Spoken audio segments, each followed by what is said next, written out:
Guys, Innova പഴയത് വേണോ പുതിയത് വേണോ, G4 വേണോ, വി ഓപ്ഷൻ വേണോ, അലോയ് ഉള്ളത് വേണോ ഇല്ലാത്ത വേണോ, ഇനി മുന്തിരി കളർ ക്രിസ്റ്റ വേണോ, ഏത് നിങ്ങൾക്ക് തിരഞ്ഞെടുക്കാം.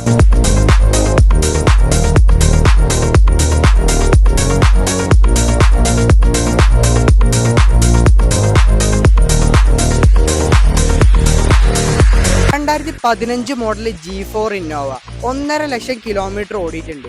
മേജർ ആക്സിഡന്റ് റീപ്ലേസ്മെന്റ് ഇല്ലാത്ത വണ്ടി. നല്ല 4 അലോയ് വീൽസ് ഇട്ടുണ്ട്. പുറകിൽ സ്കേർട്ടിങ്ങും കാര്യങ്ങളൊക്കെ കൊടുത്തിട്ടുണ്ട്. ഇന്റീരിയർ ഭാഗം നോക്കുകയാണെങ്കിൽ തരക്കേടില്ലാത്ത ഇന്റീരിയറാണ്. 1.5 ലക്ഷം കിലോമീറ്റർ ഓടിയുണ്ട്. പക്ക എഞ്ചിനാണ് കേട്ടോ. 2019 മോഡല് ഒറിജിനൽ കേരള വെറും 1 ലക്ഷം കിലോമീറ്റർ ഓടിയിട്ടുള്ള വി ഓപ്ഷനിൽ വരുന്ന ഇന്നോവ ക്രിസ്റ്റ. ഇന്റീരിയർ ഭാഗം പക്കയാണ് കേട്ടോ. കമ്പനി സീറ്റ് തന്നെയാണ്, കവർ ചെയ്തിട്ടില്ല, എന്നാലും പക്ക ക്വാളിറ്റിയാണ്. 2014-15 മോഡല് രജിസ്റ്റേർഡ് വാഹനമാണ് കേട്ടോ. G4 ആണ്. ടയർ ഒരു 80% ഉണ്ട്. ആക്സിഡന്റോ